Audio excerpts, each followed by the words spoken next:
Você já teve que passar por uma grande mudança na sua vida, uma grande superação? No programa Histórias e Conquistas de hoje, eu vou compartilhar com você talvez uma das histórias mais emocionantes que nós já compartilhamos. Vou conversar com Gabriel Metzler, ele é engenheiro civil, é deficiente visual e ele vai contar para nós a sua história, como que ele perdeu a visão e a superação toda que ele teve. Hoje ele é palestrante, foi premiado pela Unesco, pelo grupo de voluntários que ele tem, que passam mensagens para os adolescentes dos riscos que envolvem você lidar com explosivos caseiros. Não perca, nosso programa está começando, fique com a gente. Conversando hoje com o Gabriel Metzler, isso? Gabriel, seja muito bem-vindo ao nosso programa. Agradecer esse grande convite. Nossa, para nós é um privilégio. Gabriel, então, vamos começar, vamos falar do início, né? Eu sei que você teve um acidente com bombas caseiras, é isso? Como é que foi? Pode contar um pouquinho pra gente essa história? Claro. Eu tinha 15 anos. E a adolescência é uma fase de muitas mudanças na nossa vida. Mas a que eu passei foi maior que as normais. Eu imagino. Era um sábado, 13 de junho, dia de festa junina na escola. E resolvemos montar uma bomba caseira. Eu e mais 4 amigos. Então, sem problema algum, compramos alguns foguetes, fomos até a casa de um dos amigos, desmontamos alguns deles e colocamos a pólvora dentro de um tubo de PVC. Só que não achamos nada para colocar como pavio. Então nós iríamos desistir e deixar para o outro dia. Mas vocês estavam assim aprontando, a ideia era só fazer uma brincadeira, fazer uma bomba.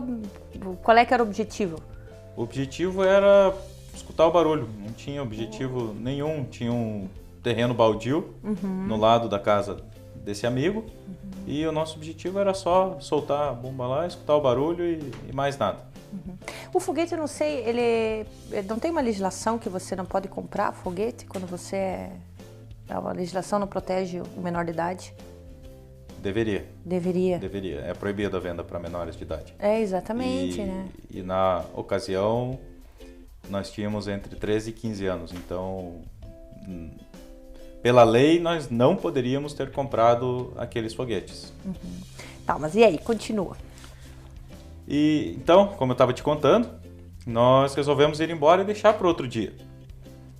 Estávamos saindo quando o dono da casa chamou e eu resolvi voltar. Só eu voltei. Nós resolvemos fazer um buraco para colocar o estupim, o pavio, mesmo sem tê-lo ainda.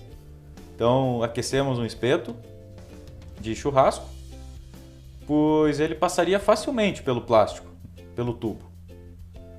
Só que tem um pequeno detalhe. A nossa ideia dele passar pelo plástico realmente aconteceu.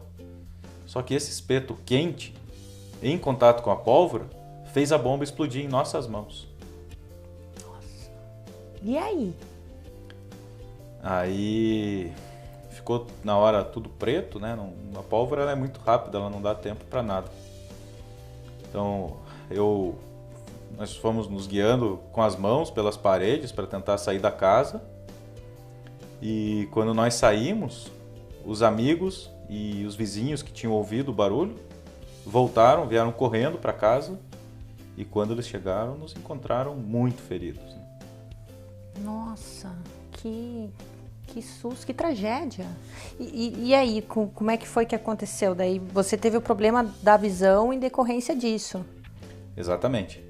Nós fomos levados para o hospital, passamos por longas horas de cirurgia e esse meu amigo, infelizmente, não resistiu. Ele faleceu em função do acidente. Eu depois fui fazer mais exames e o médico já na hora detectou que a visão do olho direito estava perdida e do olho esquerdo era possível recuperar um pouco.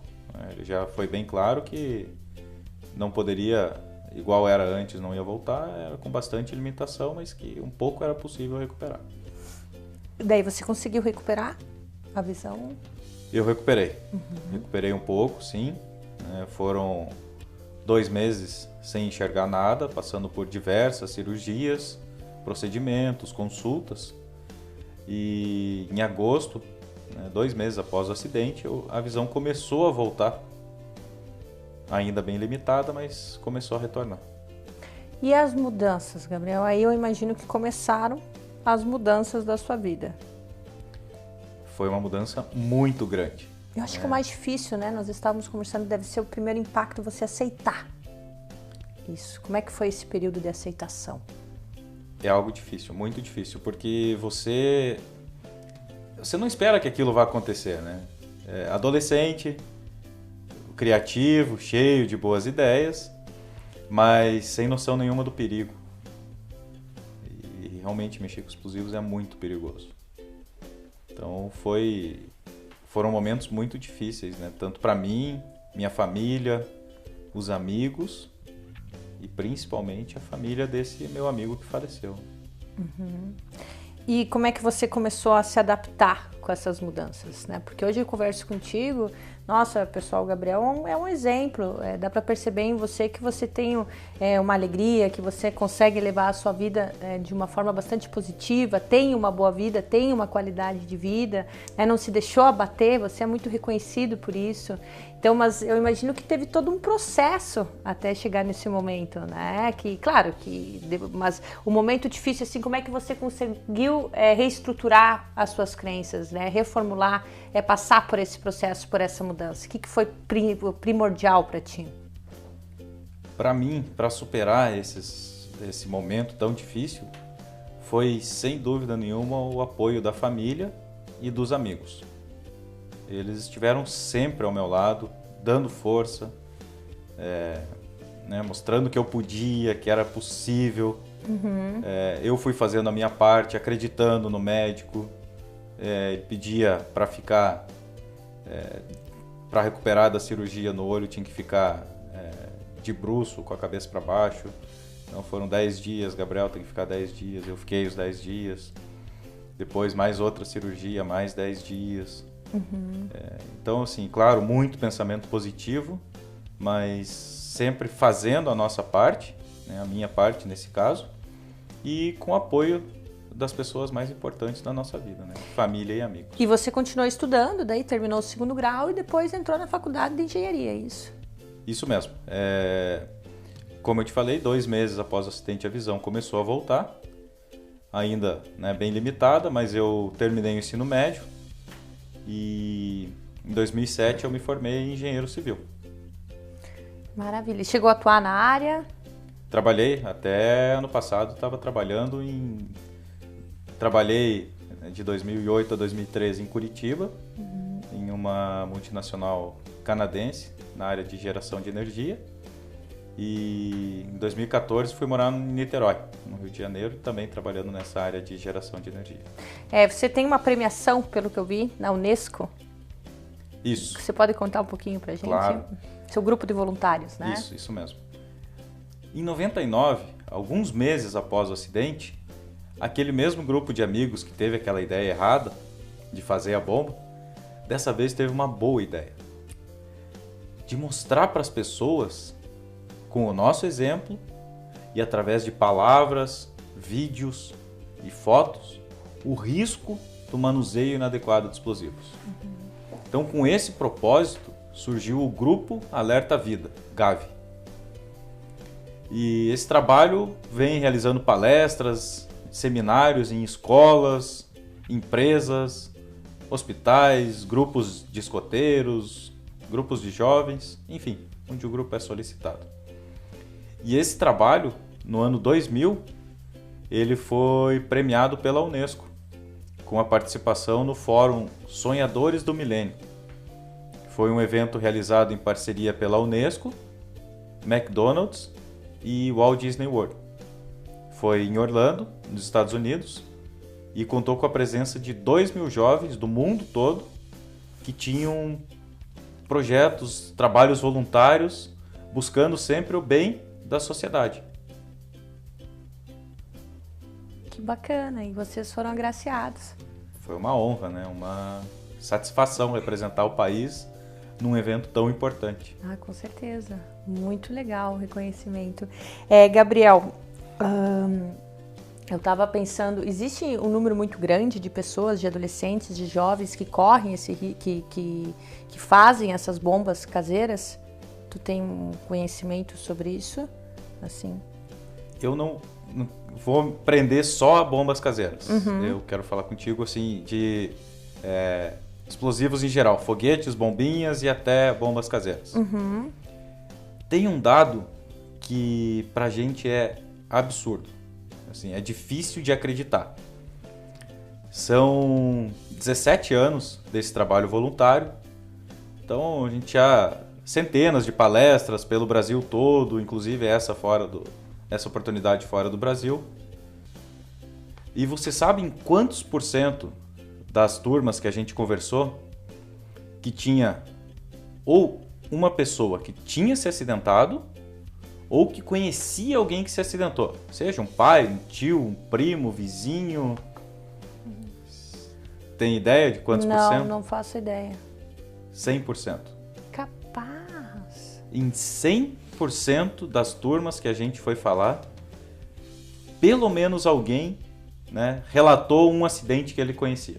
E é um grande alerta para a legislação, né? Porque o jovem, ele é inconsequente, ele é brincalhão, ele é arteiro, né? Ele não tem noção das consequências que isso pode causar. Então, se tem aí uma legislação que proíbe a venda para menores, tem que ser cumprida.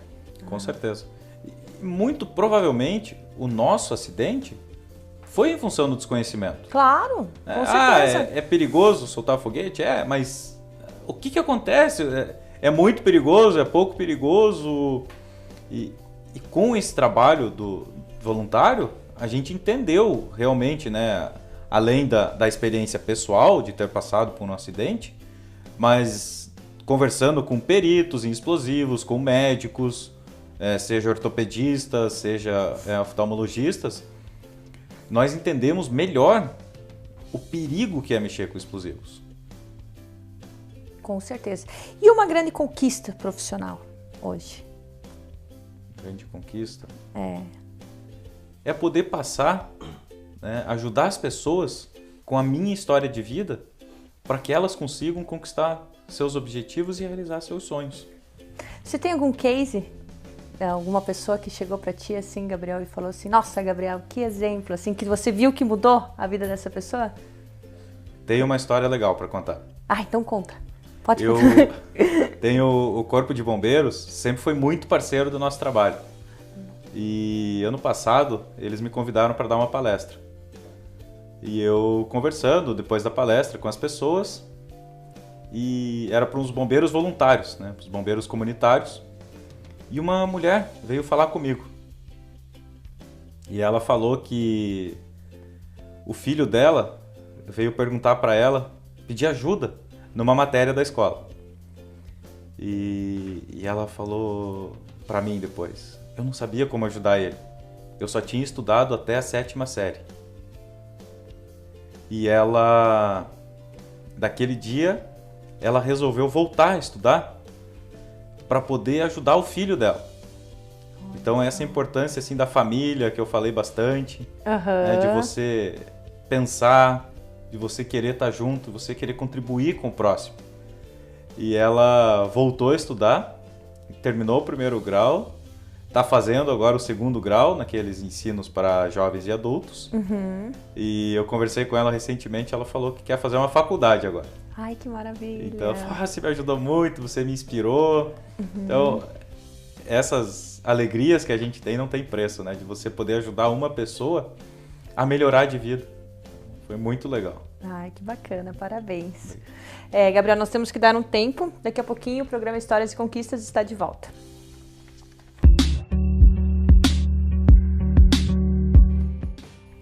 Conversando hoje com o Gabriel Metzler, ele é deficiente visual, veio compartilhar conosco a sua história de superação. Gabriel, eu sei que você estava comentando que tem uma diferença entre o deficiente visual e o cego, é isso? Na verdade, assim, A cegueira é um tipo de deficiência visual. Então, pela lei, existe o baixa visão, que é aquela pessoa que enxerga um pouquinho, mas uma visão bem limitada. E o cego, que é o que tem 0% de visão, né? Que não enxerga nada. Tá, e por exemplo, mudando um pouquinho de assunto agora. Eu sei que você tem filhos, tem um filho, é isso? Tenho. Então isso aí não impediu de forma alguma que você conseguisse levar a sua vida, né, da melhor forma possível, né? Você se casou, teve filhos, como é que foi isso? Eu, depois do acidente, eu procurei levar a vida dentro da normalidade. Claro. Como eu falei, eu me formei engenheiro, eu passei 6 meses morando no Canadá, estudando inglês, depois... Tu foi pra lá sozinho, pro Canadá? Foi? Aham. Nossa, que Morei fantástico, gente. 6 meses sozinho, eu fiz um MBA internacional, com uma grande instituição aqui do Brasil e em parceria com a Universidade de Washington. E você sente apoio, assim, dos colegas? Você nunca passou por um momento preconceituoso? Não, muito pelo contrário, eles sempre me ajudaram bastante. Ai, que bacana. Na faculdade, eu quase não tenho cadernos. Olha só. Devido às lesões, né, do acidente, eu perdi uma parte do olho que é que nos ajuda a focar a imagem. Então, quando você olha para longe, o olho foca longe, a hora que você olha para perto, ele automaticamente foca perto. Então, eu perdi essa parte. E então, eu precisava de 2 óculos, um para enxergar longe e um para ler no caderno. Então, não tinha como copiar a matéria do quadro. Então, eu optei por prestar atenção sempre nas aulas e depois tirava xerox do caderno dos amigos para estudar. Então, tem que se adaptar às mudanças. Claro. Mas isso não foi de jeito nenhum impeditivo para eu terminar minha faculdade. Então, você estava falando, né, nós estávamos falando do filho, que você entrou numa vida dentro da normalidade, fez a faculdade, mas e aí? Né? Você acabou tendo um filho hoje, você tem? Isso, tenho um filho, ele... criança espetacular, maravilhoso. Companheiro hoje, 7 anos. Ele é meu guia agora. Ai, que maravilha, que delícia. Ele tem horas que ele esquece um pouquinho assim. Pai, vinha ver isso. E bem difícil, filho. Mas, assim, de uma forma geral, ele é super atencioso, entendeu muito bem a situação e me ajuda muito. É muito cuidadoso com o pai. É um querido. E eu sei que você estava me comentando que você tem algumas histórias engraçadas para contar. Ah, tem.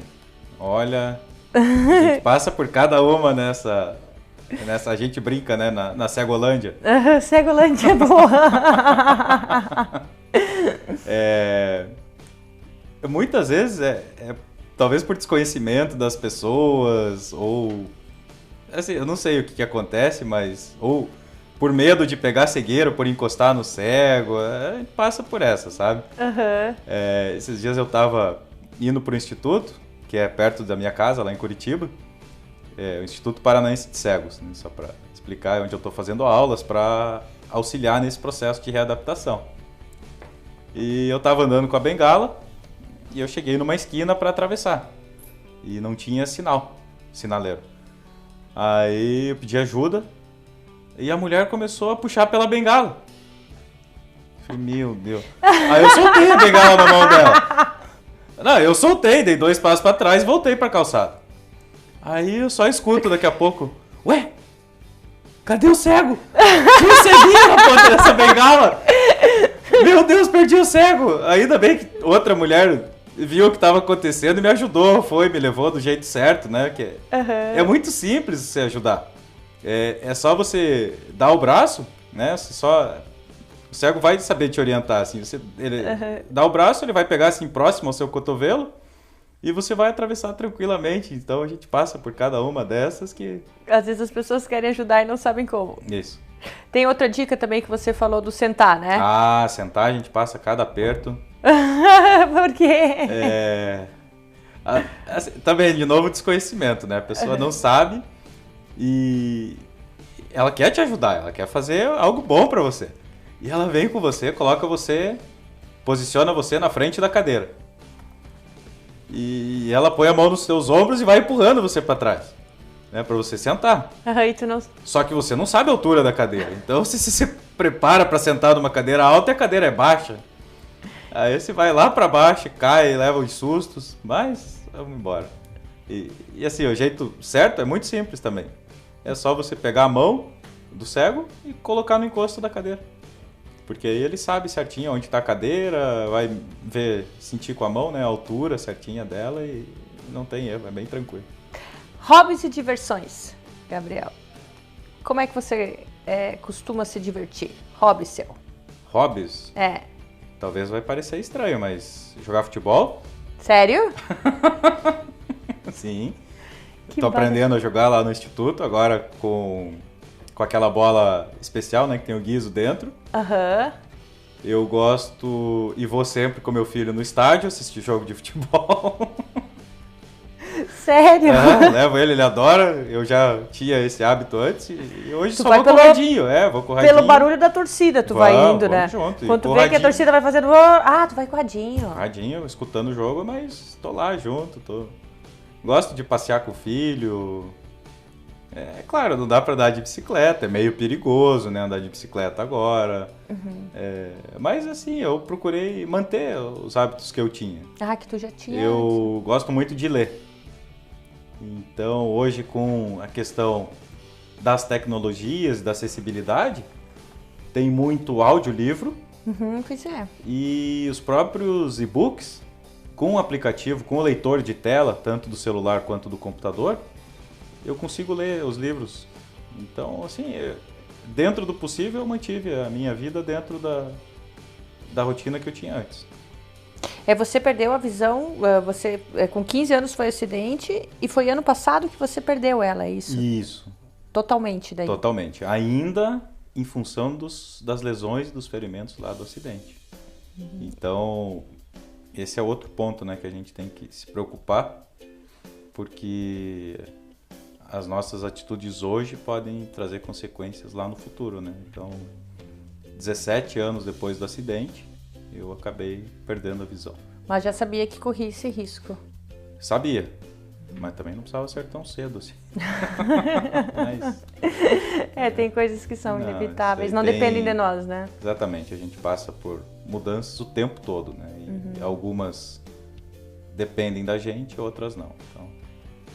mas agora também o bom é que durante esses, né, dos 15 aos 32, pelo que você me falou, você de uma certa forma continuou com uma visão um pouco afetada, mas continuou mantendo a sua vida e tendo a sua rotina e tendo, então eu acredito que também é mais fácil, por exemplo, para a pessoa que perde a visão no decorrer da vida do que a pessoa que nasce cega, eu acho, né?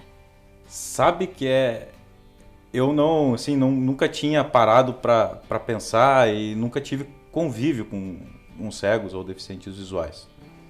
E agora, nesses últimos meses, lá dentro do Instituto, a gente convive com bastante assim, crianças e pessoas que nasceram cegas. E é um outro comportamento completamente diferente. Assim, tanto deles, né, nas atitudes que eles têm, quanto para você ensinar. Os professores falam assim, que é um outro tipo de educação, porque ele não tem a referência. Para ele sempre foi daquele jeito. Então, é difícil falar, né? Porque eu não... A minha situação foi a de ter a visão até, mesmo limitada, mas até ano passado, e depois perder, mas... São mundos bem diferentes. Parecem parecidos, mas são bem diferentes. Né? Então, eu sei que teve algumas outras premiações, Gabriel, no decorrer da sua carreira. Você pode compartilhar conosco um pouquinho? Claro, com certeza. O grupo recebeu a maior premiação. Na verdade, assim, a maior premiação que tem para o grupo é evitar acidentes. Então, se a gente conseguir evitar um acidente, que uma pessoa não precise passar pelo que nós passamos, já valeu todo o trabalho. Com certeza. Então, assim, a gente recebeu alguns reconhecimentos pelo sério trabalho que o grupo desenvolve. Como você falou, teve essa premiação da Unesco. Logo em seguida, o grupo recebeu uma moção honrosa da Assembleia Legislativa de Santa Catarina por ter representado o Estado num evento global. Teve um prêmio de um instituto de voluntariado aqui também de Santa Catarina, o Instituto Voluntários em Ação, que o grupo foi premiado.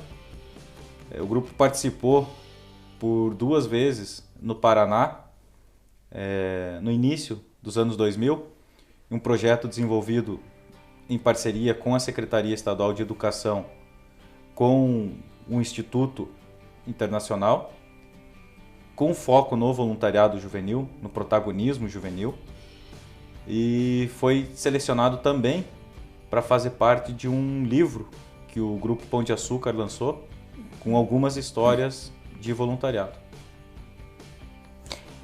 E essas histórias de voluntariado são as palestras justamente que vocês dão nas escolas. A ideia é conscientizar grupos de jovens com relação ao perigo, as mensagens, o risco que correm os jovens ao fazer, né, esse tipo de explosivos, é isso? Isso mesmo.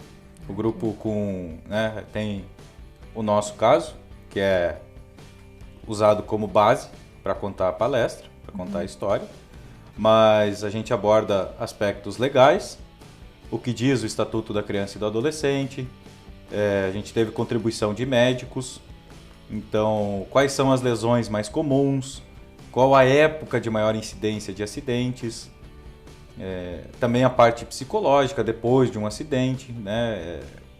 Às vezes a pessoa tem uma amputação, às vezes é uma grave queimadura. Então a gente procura abordar diversos aspectos para que os jovens e adolescentes entendam como um todo, não simplesmente ir lá comprar um foguete e soltar. Então também tem a parte da fabricação do explosivo. Então, todos os aspectos que a gente consegue passar, a gente procura trazer de uma maneira lúdica para eles, para que fique fácil o entendimento. Gabriel, como eu te falei, nós temos um Minuto Coach no nosso programa, que é justamente para que as pessoas alcancem os seus objetivos profissionais através de alguma dica que o nosso entrevistado dá. E eu deixei esse momento para o final. Eu sei que você tem algumas dicas que você dá na sua palestra. Claro. Então eu queria que você selecionasse uma e fizesse no nosso Minuto Coach, ok? Perfeito. Pode rodar a vinheta.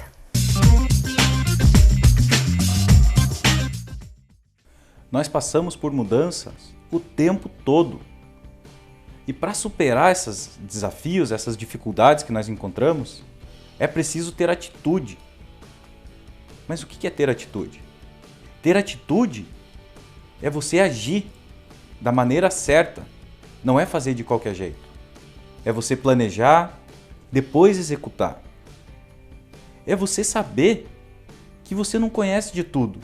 Peça ajuda. Se você errou, reconheça o erro. Essas são algumas características dos grandes vencedores. Grande abraço.